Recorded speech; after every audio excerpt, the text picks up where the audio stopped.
Hello, good evening everyone and welcome back to my channel Pragya English Literature. So guys, in this video today we are going to study about the figure of speech. आज के इस video में हम UP PGT English literature में figure of speech को understand करेंगे। अगर आप प्रिपरेशन कर रहे हैं यूपी पीजीटी इंग्लिश लिटरेचर की तो आज की वीडियो काफ़ी इंफॉर्मेटिव है आपके लिए। इसके पहले हमने यूपी पीजीटी इंग्लिश लिटरेचर में सेक्शन 1 इंग्लिश लिटरेचर में फॉर्म्स ऑफ लिटरेचर को के सिलेबस को हमने अंडरस्टैंड किया था। आज हम फिगर ऑफ स्पीच के सिलेबस को जानेंगे कि कितने फिगर ऑफ स्पीच होते हैं, क्या क्या हमको स्टडी करना होता है अगर हम प्रिपरेशन कर रहे हैं यूपी पीजीटी इंग्लिश लिटरेचर की। फॉर्म्स ऑफ लिटरेचर में हमने forms of drama, novel, forms of poetry और फॉर्म्स ऑफ प्रोज को जाना था।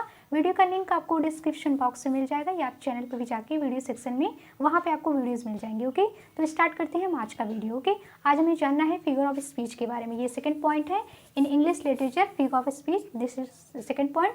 तो यहाँ पे मैंने सभी फिगर ऑफ स्पीच के बारे में राइट कर दिया है। ऑलमोस्ट 20+ फिगर ऑफ स्पीचेस हैं and that is more than enough. अगर आप प्रिपरेशन कर रहे हैं इस एग्ज़ाम की, यूपी पीजीटी इंग्लिश लिटरेचर की या किसी भी अदर कॉम्पिटेटिव एग्जाम की, अगर आप लिटरेचर से रिलेटेड है तो इतने फिगर ऑफ स्पीच इनफ है। अगर आपने इनको अच्छे से स्टडी कर लिया तो मोर देन इनफ। देखते हैं क्या क्या फिगर ऑफ स्पीचेस हैं।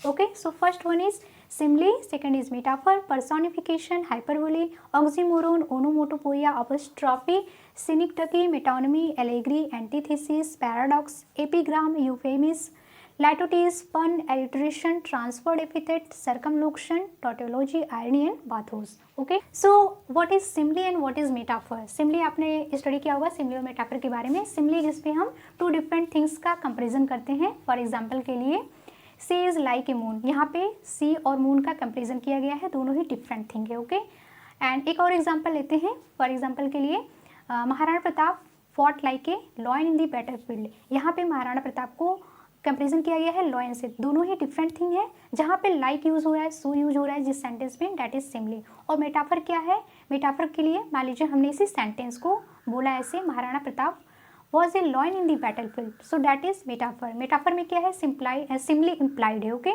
इसमें हम क्या करते हैं, उस चीज़ को एज इट इज़ मान लेते हैं, that is metaphor. Okay, and next what is personification. What is personification. So personification क्या है, इसमें लाइफलेस ऑब्जेक्ट्स को एज लिविंग थिंग्स मान लिया जाता है, या कोई ऑब्स्ट्रैक्ट आइडिया है उसको लिविंग थिंग्स मान लिया जाता है। फॉर एग्जाम्पल के लिए experience is the best teacher. अब एक्सपीरियंस तो कोई पर्सन है नहीं क्योंकि वो टीचर है। इसी तरह से how sweet the moon light slips, कि किस तरह से मून लाइट स्लिप करती है। मून लाइट तो ऑब्जेक्ट है, वो कोई पर्सन तो है नहीं जो वो सो रही है। Okay, and what is the next is hyperbole. Hyperbole क्या है, हाइपरबोली में देखिए क्या होता है कि इसमें किसी चीज़ को या कोई ऑब्जेक्ट को बहुत ज़्यादा कम या कम करके बताया जाता है, या बहुत ज़्यादा उसको ग्लोरीफाई किया जाता है। जैसे फॉर एग्जाम्पल के लिए विलियम वर्ड्सवर्थ का एक पोएम है, उसकी लाइन ली गई है डैफोडिल से, 10,000 सॉ एट ए ग्लैंस। तो इस लाइन्स में क्या है कि एक झलक में मैंने 10,000 देख लिया, तो डैट इज हाइपरबोली। यहाँ पे हाइपरबोली का फिगर ऑफ स्पीच का यूज़ हुआ है। ओके, एंड नेक्स्ट है आपका ओनोमोटोपोइया। ओनोमोटोपोइया क्या है, देखिए इससे क्या होता है, जब हम इस सेंटेंस को रीड करते हैं इस टाइप के, तो उससे हमें वहाँ पे वर्ड्स से एक साउंड की मीनिंग हमें सजेस्ट होती है। फॉर एग्जाम्पल के लिए the cat mew in the garden, the cat mew in the garden, जो म्यू वर्ड है उससे क्या है, एक हमें साउंड पता चल रहा है कि कैट क्या म्यू कर रही है। ओके, इसी तरह से द स्नेक हिस इन दी बश, कि स्नेक ने बस में हिश किया। हिश जो वर्ड है वो ओनोमोटोपोइया को सजेस्ट कर रहा है। एंड नेक्स्ट आपका आता है एपिस्ट्रॉफी। एपिस्ट्रॉफी क्या है, एपिस्ट्रॉफी में क्या है, किसी भी चीज़ को एड्रेस किया जा रहा है, किसी भी चीज़ को नहीं, जो भी कोई डेड पर्सन हो गया, कोई अब्सेंट पर्सन है, या कोई अब्स्ट्रैक्ट आइडिया है, उसको पर्सोनिफाई करके वहाँ पे एड्रेस किया जा रहा है। फॉर एग्जांपल के लिए वॉल्ट व्हिटमैन की एक पोएम है, वहाँ पे उन्होंने अब्राहम लिंकन को एड्रेस करा है, ओ कप्तान माई कप्तान, इस पोएम की लाइन है, तो यहाँ पे इस फिगर ऑफ स्पीच का यूज़ हुआ है। Okay, and next figure of speech आपका है सिनिक्टकी एंड मेटोनिमी। मेटोनिमी और सिनिक्टकी क्या है, दोनों ही देखिए मिलते जुलते हैं एक दूसरे से। तो सबसे पहले हम अंडरस्टैंड करते हैं व्हाट इज मेटोनिमी। मेटोनिमी की मीनिंग होती है the substitution of the name, किसी नेम का सब्स्टिट्यूशन। इसमें क्या होता है कि जब आप इस तरह के फिगर ऑफ स्पीच या सेंटेंस आप रीड करेंगे तो इसमें आप देखेंगे कि ट्रू नेम की जगह पे किसी और नेम का यूज़ किया गया है जो कि उसी से ही एसोसिएटेड है। फॉर एग्जाम्पल के लिए ही सक्सीडेड टू द क्राउन, यहाँ पे कहने का मीनिंग ये है कि वो किंग बन गया, ही बिकेम किंग। तो जो क्राउन है वो किंग की जगह पे यूज़ हुआ है, सो डैट इज़ मेटोनिमी। जो क्राउन है that is the figure of speech metonymy. Okay, अब सिनिक्टकी क्या है, सिनिक्टकी भी काफ़ी मिलता जुलता है, ये जो वाला पार्ट है ये फिगर ऑफ स्पीच। सिनिक्टकी का एग्जाम्पल लेते हैं कि he is a poor creature. तो यहाँ पे आप देखेंगे कि जो पुअर क्रिएचर है, आप सोच लेंगे कि ये जो फिगर ऑफ स्पीच है मेटोनिमी है, बट ये सिनिक्टकी है। कैसे, he is a poor creature, जो क्रिएचर है वो मैन की जगह पे यूज हुआ है। बट जो मैन है वो क्या है, होल पार्ट्स को शो कर रहा है, पूरी चीज़ों को शो कर रहा है। ओके, तो दैट इज सिनोक्टिकी। आप प्रैक्टिस करेंगे तो आ जाएगा। ओके, तो यहाँ पे आप बस इंट्रोडक्शन कर लीजिए। Next is allegory. क्या है, व्हाट इज एलेगरी? एलेगरी में क्या होता है कि एलेगरी में जो राइटर होता है इस तरह की पोइट्री या जो भी स्टोरी वो राइट कर रहा है उसमें, देखिए एलेगरी मीन्स तो होता है रूपक। डैट मीन्स कि जो भी चीज़ें प्रेजेंट की जा रही हैं उनको किसी और रूप में उसको प्रेजेंट किया जा रहा है। उसमें एक हिडन मीनिंग होती है, राइटर उसमें किसी हिडन मीनिंग को कन्वे करना चाहता है। फॉर एग्जाम्पल के लिए एडमंड स्पेंसर का फेरी क्वीन। ओके, ये एग्जाम्पल है एलेगरी का। एंड एंटीथेसिस क्या है? एंटीथेसिस को मैंने आपको बताया था कि ये ऑक्सीमोरोन से काफ़ी मिलता जुलता है।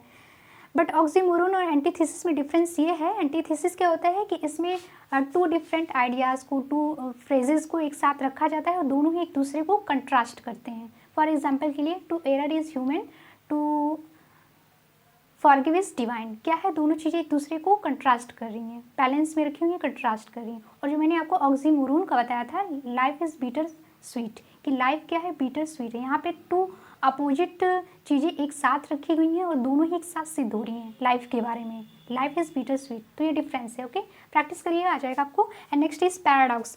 Paradox and next is epigram. ये दोनों भी काफ़ी मिलते जुलते हैं। क्या है पैराडॉक्स? पैराडॉक्स में होता है विरोधाभास।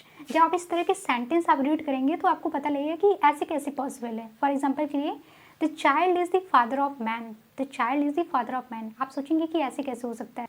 आप बोल सकते हैं कि पैराडॉक्स एक वेल फाउंडेड ट्रूथ है जिसमें कि कॉन्ट्रडिक्टरी टर्म इंक्लूडेड है। ओके, एक आप देखेंगे कि एक सत्य बात बोली गई होती है बट उसमें हमें एक कॉन्ट्रडिक्शन लगता है, एक विरोधाभास हमको लगता है। जैसे एग्जाम्पल मैंने आपको बताया, the child is the father of a man, कि चाइल्ड किसी मैन का फादर कैसे हो सकता है, तो इसमें कॉन्ट्रडिक्शन है। उसी तरह से एपिग्राम भी है, एपिग्राम भी काफ़ी मिलता जुलता है।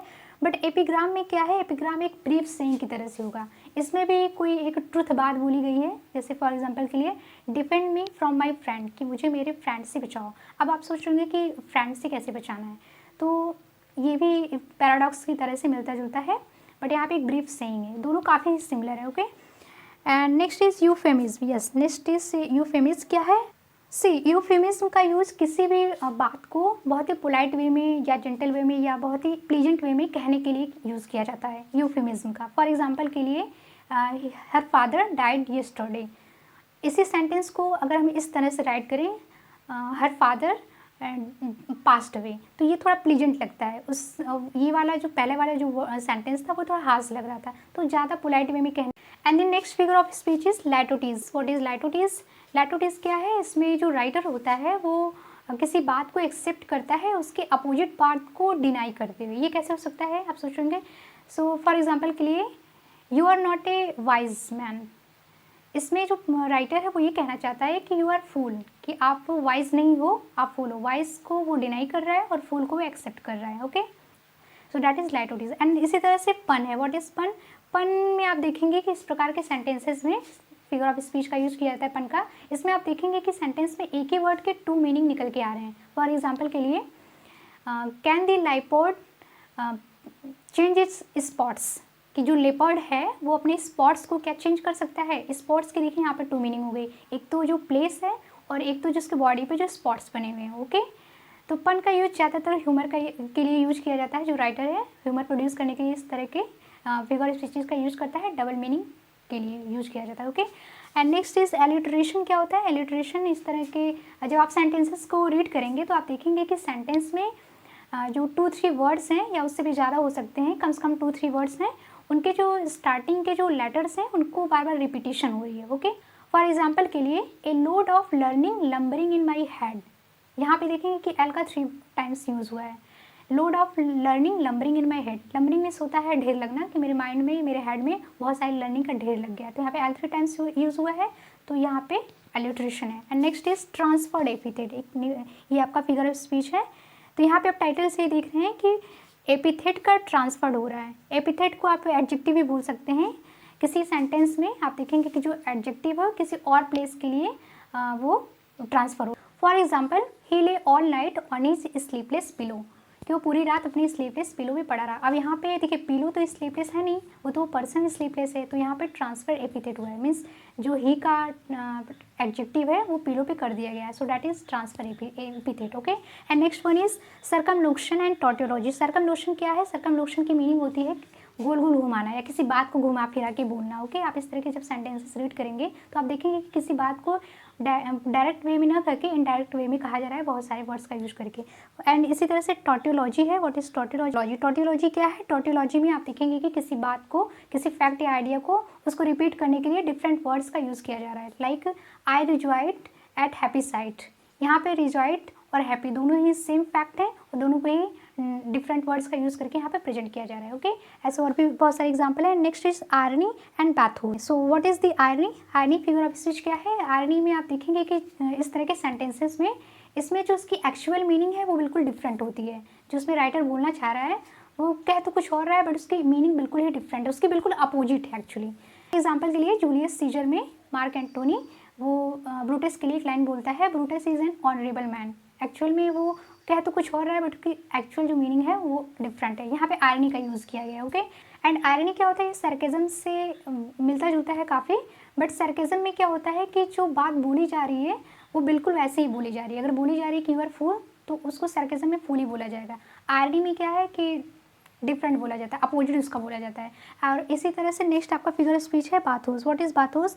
बाथोस ये क्लाइमेक्स का बिल्कुल डिफरेंट होता है। क्लाइमेक्स में जो राइटर होता है वो पहले कम इंपॉर्टेंट चीज़ को रखता है, उसके बाद ज़्यादा इंपॉर्टेंट चीज़ को रखता है। फॉर एग्जाम्पल ये आप समझिए, आई केम, आई सॉ, आई कॉन्कॉर्ड, तो ये इसमें क्लाइमेक्स का यूज़ किया गया है कि पहले कम इंपॉर्टेंट चीज़ है, उसके बाद उससे ज़्यादा इंपॉर्टेंट, उसके बाद उससे ज़्यादा इंपॉर्टेंट। उसी तरह से बाथोस क्या है? बिल्कुल क्लाइमेक्स का अपोजिट है। लाइक फॉर एग्जाम्पल के लिए I lost my wife, my daughter and my watch, कि जो उसमें जो पर्सन है उसने पहले अपनी वाइफ को खोया, फिर उससे कम इंपॉर्टेंट डॉटर, फिर उससे कम इंपॉर्टेंट वॉच, तो दैट इज बाथोस। आज के इस वीडियो में हमने ऑलमोस्ट 20+ फिगर ऑफ स्पीचेस को इंट्रोड्यूस कर लिया, रिवाइज कर लिया। आई होप आज की वीडियो आपकी स्टडी के लिए काफ़ी हेल्पफुल रही होगी। So like this video and share this video with other class friends also. Comment में मुझे राइट करके बता सकते हैं आपको ये वीडियो क्लास कैसी लगी, या कोई सजेशन हो, कोई क्वेरी हो, आप मुझे राइट करके बता सकते हैं। एंड मिलते हैं हम लोग नेक्स्ट वीडियो में with another new topic. Till then keep reading, keep studying and keep watching my channel. God bless you.